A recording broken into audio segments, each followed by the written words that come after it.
بلکہ ہمیں کنویں سے پانی نکال کے اس کو دینا ہوتا ہو، یا کسی مصنوعی طریقے سے ہم پانی دے رہے ہوں، ٹینکرز کے ذریعے دے رہے ہوں، یا کوئی بھی مصنوعی طریقے کو ہم استعمال کر رہے ہوتے ہیں، تو ظاہر سی بات ہے وہاں ہماری محنت اور ہمارا خرچہ زیادہ ہو جاتا ہے۔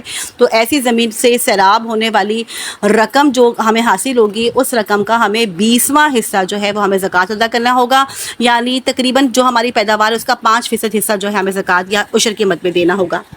سرکاری ٹیکس وغیرہ ادا کرنے سے عشر ادا نہیں ہوتا، یعنی ہم میں سے بہت سارے لوگ اس عشر یا زکوٰۃ کو بچانے کے لیے کہہ دیتے ہیں کہ ہم نے اتنا سرکاری ٹیکس دے دیا تھا، تو نہیں، یہ کسی صورت میں زکوٰۃ یا عشر کا حصہ نہیں ہو سکتا۔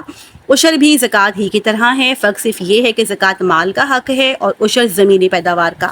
زکوٰۃ کی ادائیگی کے لیے مال یا سامان وغیرہ پر سال کا گزرنا ضروری ہے، یہ انڈر لائن کر لیجئے۔ زکوٰۃ کی ادائی کے لیے مال یا سامان وغیرہ پر سال کا عرصہ گزرنا ضروری ہے، جبکہ عشر میں سال گزرنا ضروری نہیں، بلکہ اگر کسی زمین سے ہمیں 2 مرتبہ فصل حاصل ہوتی ہے تو ہر مرتبہ عشر ادا کرنا لازمی ہے، اسے انڈر لائن کر لیں۔